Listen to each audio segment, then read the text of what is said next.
Hello good evening everyone. मैं doctor Swati Sharma English सूत्रा में आप सभी का स्वागत करती हूं। और मेरे पीछे आप एक तस्वीर देख रहे हैं, मुझे पता है ये मैंने कल भी दिखाई थी मगर लोगों ने ज़्यादा देखी नहीं। क्यों? क्योंकि मेरी आवाज़ जो है वो अच्छे से तेज़ी से नहीं आ रही थी। तो ये जो तस्वीर है आप जो पीछे देख रहे हैं ये है हमारी स्टूडेंट विशालाक्षी पाठक। ये हमारे वीडियो बैच की जो इन्होंने लिया था उसकी स्टूडेंट है और ये बिहार में 6 से 8 वाले में सिलेक्ट हुई हैं। ये उनका ज्वाइनिंग लेटर जो है वो मिला है। जो वहाँ का पैटर्न है कि पहले ट्रेनिंग होती है फिर उसके बाद ज्वाइनिंग लेटर मिलता है। तो ये ज्वाइनिंग लेटर जो है वो उनको मिला है, उसने मुझे दिखाने के लिए ये भेजा। और ये ज्वाइनिंग लेटर की कॉपी जो है उसने मुझे भेजी। और इसके बाद एक बड़ा प्यारा सा व्हाट्सएप मैसेज जो है जो उसने भेजा है वो मैं ज़रूर आप लोगों को दिखाना चाहूँगी कि टीचर जब आप जैसा हो ना तो मैडम खुद पर यकीन हो ही जाता है। लव यू मैम, आज अपॉइंटमेंट लेटर मिला। तो ये मेरी प्यारी स्टूडेंट का मैसेज है। भाई ऐसा है, जब आप लोग सेलेक्ट होते हैं ना तो सबसे ज़्यादा खुशी जो होती है वो आपके पेरेंट्स को, आपके लव्ड वन को और आपके टीचर्स को होती है। तो मेरा भी यही है कि मेरे ज़्यादा से ज़्यादा स्टूडेंट सेलेक्ट हों। और मुझे तो लगता है कि मैं बिफोर 50 जो है, मतलब 50 साल की होने से पहले मैं चाहती हूँ कि कम से कम मेरे जो है 10,000 स्टूडेंट सेलेक्ट हो जाएं। तो जो है हो गए होंगे काफ़ी, अभी मेरे को 50 के होने में टाइम है काफ़ी। ठीक है, तो जो है लेकिन उससे पहले इतने स्टूडेंट तो जो है होने ही चाहिए जो मेरे सेलेक्ट हो जाए। अब इसके साथ ही आज मैं क्या करवाने वाली हूँ ये मैं आपको बताती हूँ। आज मैंने एक ग्रामर का महाबैच सीरीज़ का मैंने लिया है, ग्रामर वाला जो है सेगमेंट लिया है आज। और उसमें मैं identification of the parts of speech करवा रही हूँ।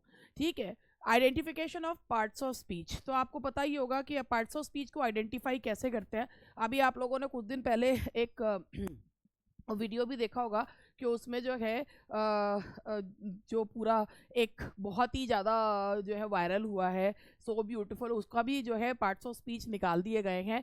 तो मैं उस तरीके से तो नहीं, लेकिन हाँ ये पार्ट्स ऑफ स्पीच जो होती हैं ग्रामर में भी मैंने एक सेगमेंट जो लिया है वो इस तरीके से लिए हैं, जैसे identification of parts of speech है, इसके बाद सब्जेक्ट वर्ब एग्रीमेंट है, मॉडल्स हैं और सेंटेंस रीअरेंजमेंट है। ये सारी चीज़ें मैं आप लोगों को ग्रामर में सिखाऊंगी। इसके अलावा जो लिटरेचर वाला पार्ट है उसमें मैं एस्टेट वाला हिसाब लेते हुए, और ये तो मेरा DSSS और एस्टेट और सभी के लिए ही है, तो ध्यान से पढ़िएगा और क्वेश्चन का आंसर देते चलिएगा। ठीक है, तो चलिए क्वेश्चन स्टार्ट करते हैं। और ये रही हमारी पार्ट्स ऑफ स्पीच के क्वेश्चन की PDF। खुलने वाली है, थोड़ी देर टाइम लग रहा है, ठंड मान रही है वो भी। तो यहाँ पर आपके सामने क्वेश्चन जो है वो आपको दिख रहा है। और क्वेश्चन जो है आपको ये देखना है, आप पढ़िए क्वेश्चन और ये बताइए कि इस क्वेश्चन में जो इसका आंसर होना चाहिए वो क्या होना चाहिए। मैं क्वेश्चन आपके साथ ही पढ़ती हूँ। What part of speech tells what is being done in the sentence, find the best word that matches this definition. Adverb, subject, verb, adjective या प्रेपोजिशन। तो कहने का मतलब ये है, अब मैं क्यों बताऊँ कहने का मतलब क्या है, आप बताओ क्या है कहने का मतलब, कि कौन सा पार्ट ऑफ स्पीच बताता है एक्शन। तो वो क्या है, दैट इज, हाँ जी बिल्कुल सही answer, the answer is C, that is verb.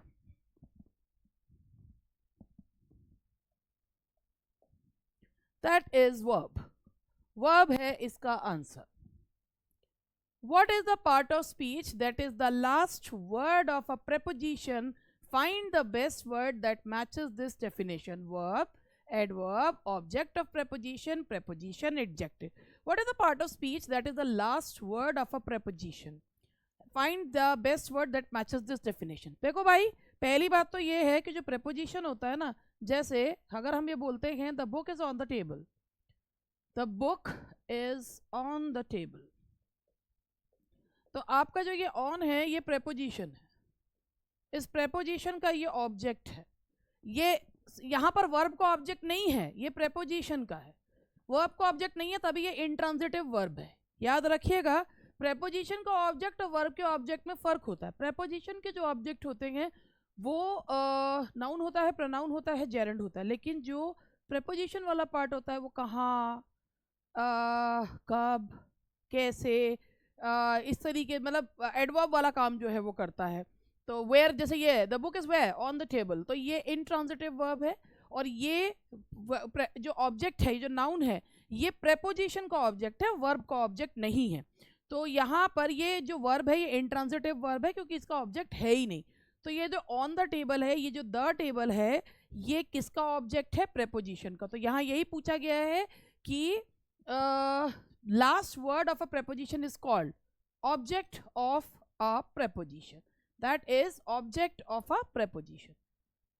Question number 3. What is the part of speech that tells who is doing something in the sentence? Find the best word that matches this definition. भाई कौन से part है कि कोई कुछ कर रहा है ना, कि कोई कुछ कर रहा है, उसके लिए कौन सा वर्ड इसमें मैच करता है?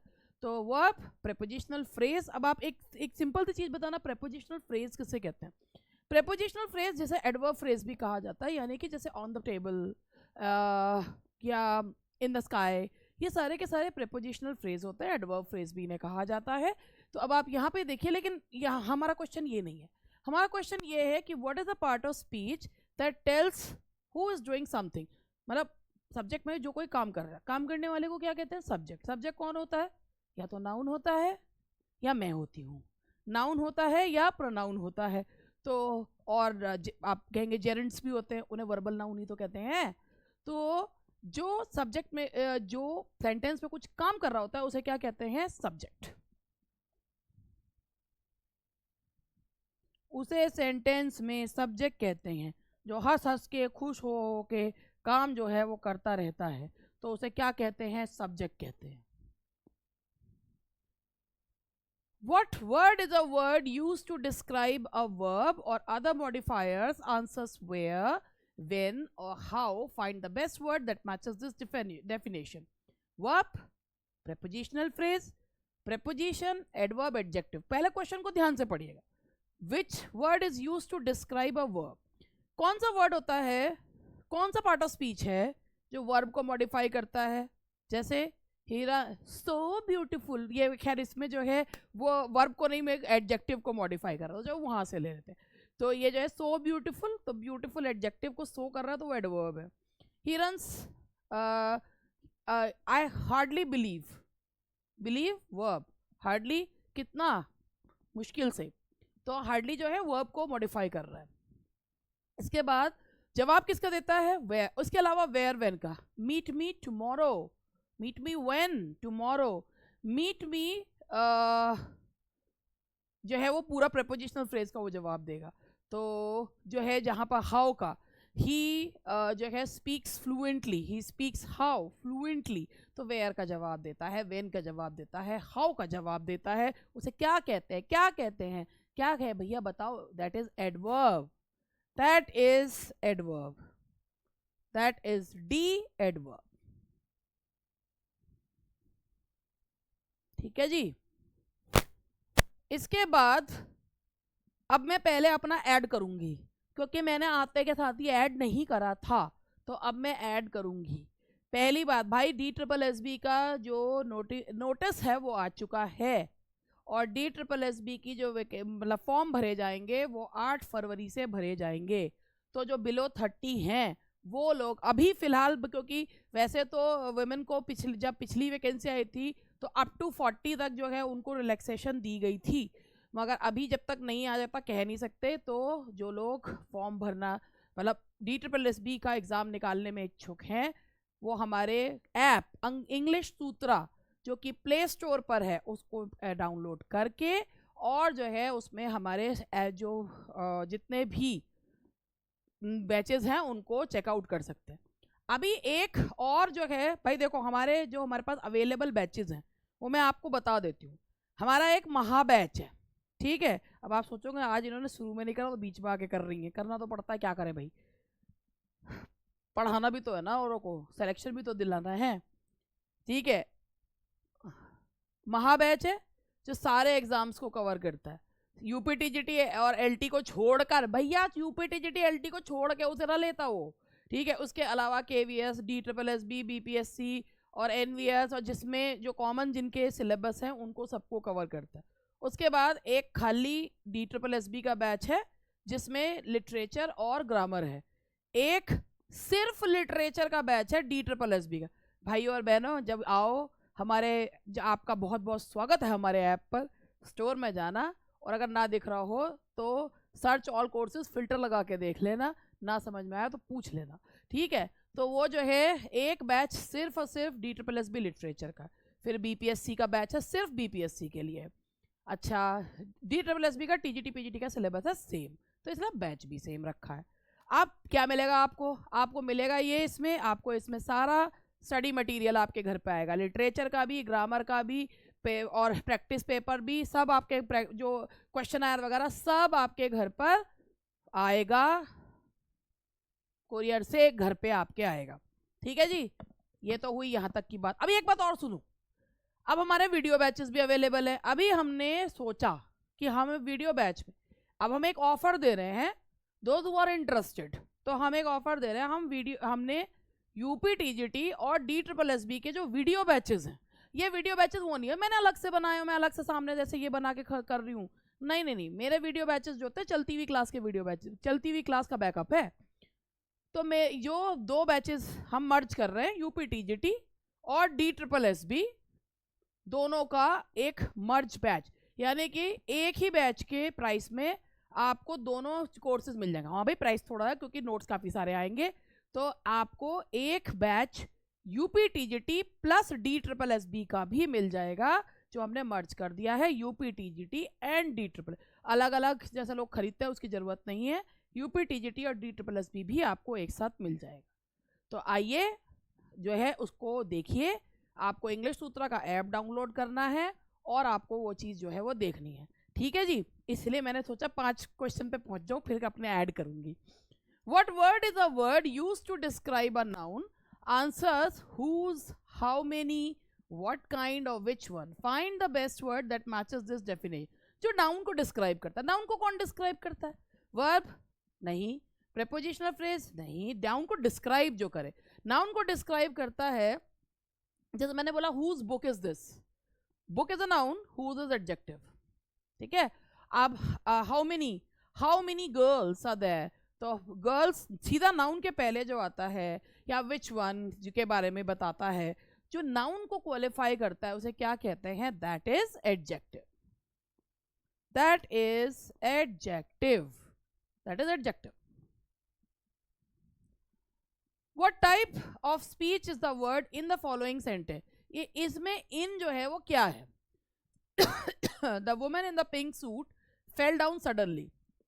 भाई मैं तो पूरा ही करके दिखा देती हूँ आपको। ये देखो, ये वुमेन जो है ये नाउन है, ये द जो है वो डिटर्मिनर या आर्टिकल है, और डिटर्मिनर और आर्टिकल जो होते हैं, डिटर्मिनर्स जो आर्टिकल्स को भी डिटर्मिनर कहा जाता है, ये पार्ट होता है एडजेक्टिव के, ठीक है।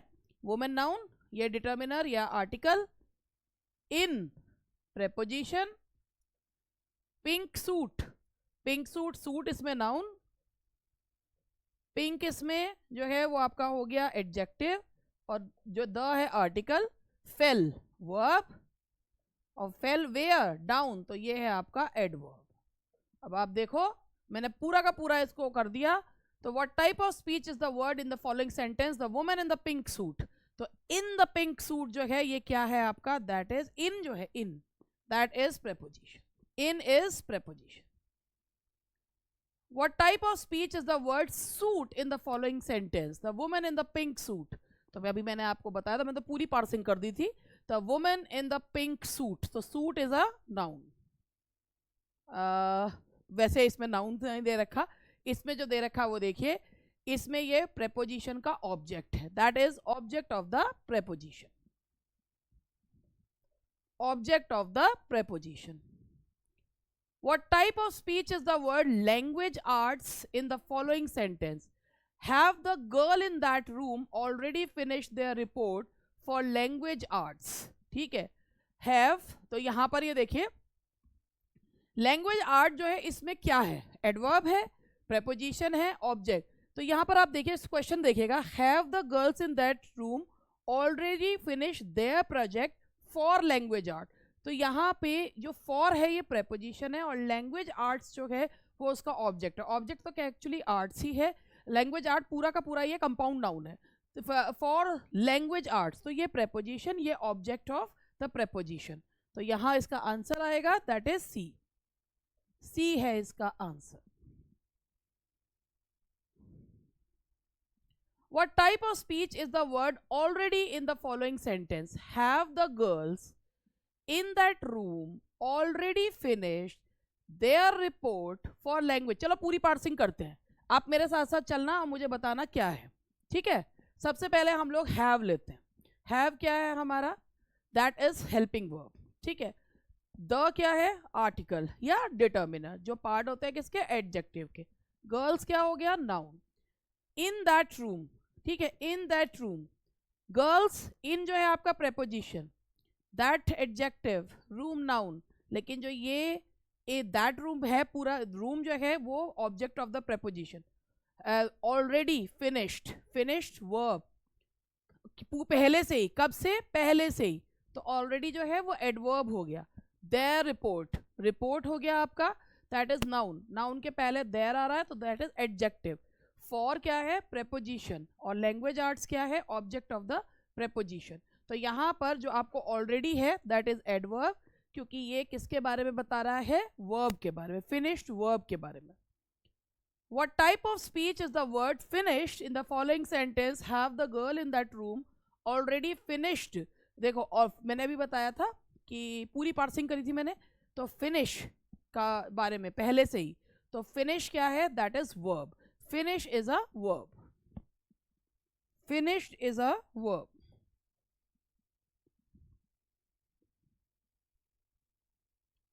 What type of speech is the word in the following? Have the girls in that room already? तो भाई मैंने अभी बताया था इन भी प्रेपोजिशन है और दैट रूम जो है वो इस प्रेपोजिशन का ऑब्जेक्ट है। तो इन जो है वो क्या है? Preposition. In is preposition. What type of speech in the word room in the following sentence? Have the girl in that room already finished their report for language art? तो भाई देखो, रूम अगर आप देखोगे तो ये प्रेपोजिशन के बाद आ रहा है, तो ये ऑब्जेक्ट ऑफ द प्रेपोजिशन है, that is object of the preposition. Noun है और object of the preposition, object of preposition. What type of speech is the word have in the following sentence? Have the girls in that room already finished their report for language arts? तो have जो है ये आपका helping verb है, that is a verb. तो help verb have क्या है? That is a helping verb.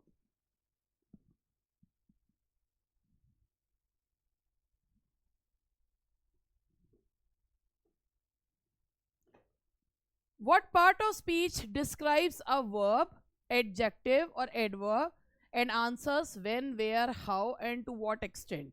भाई कौन सा जो पार्ट ऑफ स्पीच होता है जो वेन का जवाब देता है, वेयर का जवाब देता है, हाउ का जवाब देता है एंड टू व्हाट एक्सटेंट, कब तक?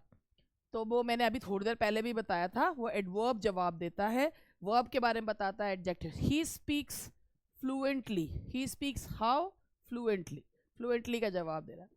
Meet me tomorrow, meet me when? Tomorrow, ठीक है। And to what extent, how, where, ये सब चीज़ का जवाब जो है वो देता है।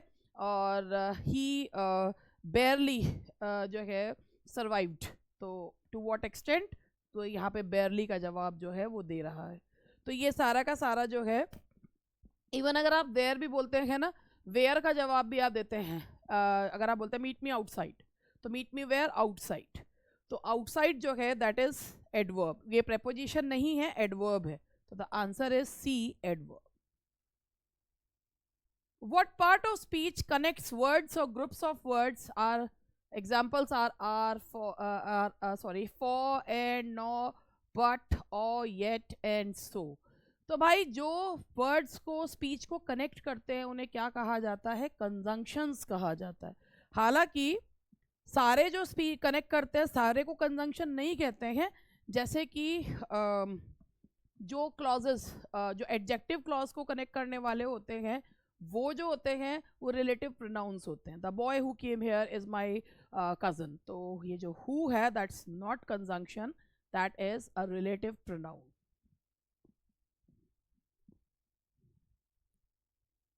What part of speech describes a noun or pronoun and answers the question which one, how many, much और what kind? ये अभी थोड़ी देर पहले ये क्वेश्चन आया था, रिपीट हो गया है. कौन सा स्पीच जो है नाउन और प्रोनाउन के बारे में बताता है, नाउन और प्रोनाउन के बारे में बताए, which one, which book is yours, और how many girls are there, how much sugar do you want. तो भाई ये जस्ट नाउन के पहले आ रहे हैं, उनके बारे में बताते हैं, ये डिटर्मिनर्स हैं, मैनी, मच वगैरह. तो ये कौन से होते हैं? That is adjective. That is adjective. Which part of speech expresses a mild or sudden burst of emotion? Examples are wow or no.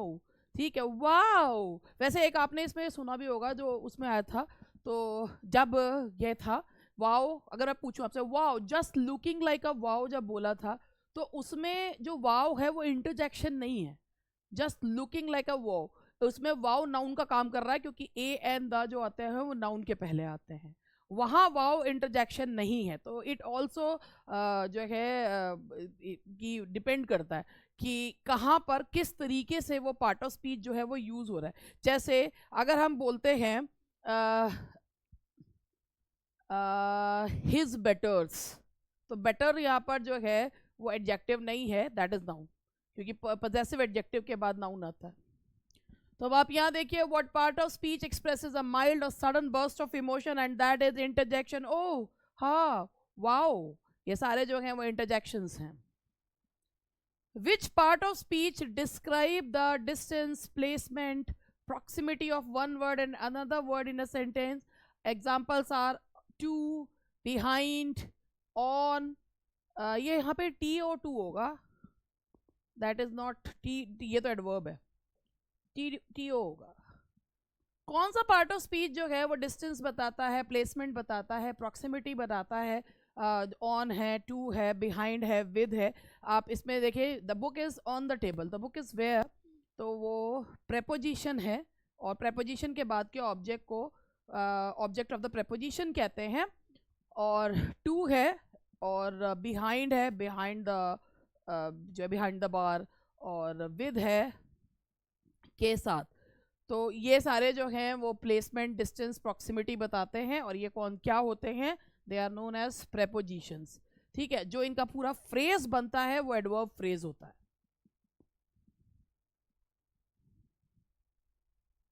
Which word must be able to be switched with the word because for it to be a conjunction, otherwise it's a preposition. पहले sentence को समझते हैं, कौन सा शब्द जो है because से, बिकॉज को कौन सा शब्द जो है वो स्विच किया जा सकता है, तब वो कंजंक्शन के तौर पे यूज होता है, अदरवाइज वो एक प्रेपोजिशन है. अब मैं आपको एक एग्जांपल देती हूँ. He was sent to jail because he committed theft. Because होगा क्योंकि. ठीक है, अगर हम इसमें बोलते हैं कि it is too cold today for it is January, तो क्योंकि, क्योंकि का जवाब फॉर जो होता है हम कंजंक्शन के तौर पे तब यूज़ करते हैं when the fact is already known, we are just giving some extra information, तो हम फॉर का यूज़ करते हैं. अदरवाइज फॉर कंजंक्शन भी है और फॉर प्रेपोजिशन भी है. क्योंकि के सेंस में वो कंजंक्शन है, के लिए के सेंस में वो प्रेपोजिशन है. तो यहाँ पर ये एक वर्ड है that is for, that is for. And the last question for today,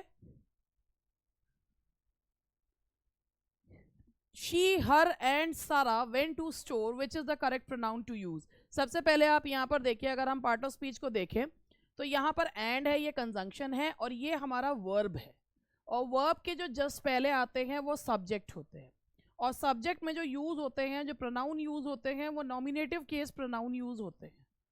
तो नॉमिनेटिव केस प्रोनाउन का मतलब ये होता है कि आई यूज़ होगा, we, he, she, objective case नहीं यूज़ होगा. तो ये वर्ब है, वर्ब के ठीक पहले आपका जो प्रोनाउंस यूज़ होते हैं, सब्जेक्ट यूज़ होते हैं नॉमिनेटिव केस. तो ये आएगा शी एंड सारा वेंट टू द स्टोर, तो यहाँ पर आएगा शी. तो ये थे आज के क्वेश्चंस और आज की कहानी यहीं पर, और मैंने आपको अपने बैचेस के बारे में बता दिया. तो आपका इंग्लिश सूत्र भाई ऐसा है, ऐप डाउनलोड करोगे और स्टोर पे आके अगर चीज़ें देखनी है, मतलब बैचेस देखने, उसमें कहीं कोई जो है आपको ना कोई कॉल जाएगी। हो सकता है एआई जनरेटेड हो, वो ऐप अपने आप आपको जो है एआई जनरेटेड कॉल जो है वो आए, मगर हमारी तरफ से वैसे हम कोई आपको कॉल नहीं करेंगे, क्यों नहीं ले रहे हो, अरे ले लो बैच लेते क्यों नहीं हो, ऐसा कुछ नहीं है। वो एआई जनरेटेड वाली तो आ सकती है, उस पर मैं नहीं कहती क्योंकि वो ऐप अपना काम करता है, लेकिन बाकी कोई कॉल आप लोगों को, कोई ह्यूमन बीइंग की कॉल, दो ह्यूमन बीइंग्स की कॉल आपको नहीं आएगी। आप इंटरेस्टेड हो तो give us a call, otherwise कोई बात नहीं, आइए तो सही, देखिए तो सही, हो सकता है कोई चीज़ आपके काम की मिल जाए। ओके जी, अब मैं चलती हूँ, कल मिलूंगी लिटरेचर के सेगमेंट में, फिर उसके बाद ग्रामर का सेक्शन लूंगी। तो मेरी आवाज़ अब साफ़ आ रही होगी, कल मेरी आवाज़ साफ़ नहीं आ रही थी। और मे गॉड ब्लेस यू, भगवान आपके सभी सपने पूरे करें। इसी के साथ अब मैं चलती हूँ, बाय बाय।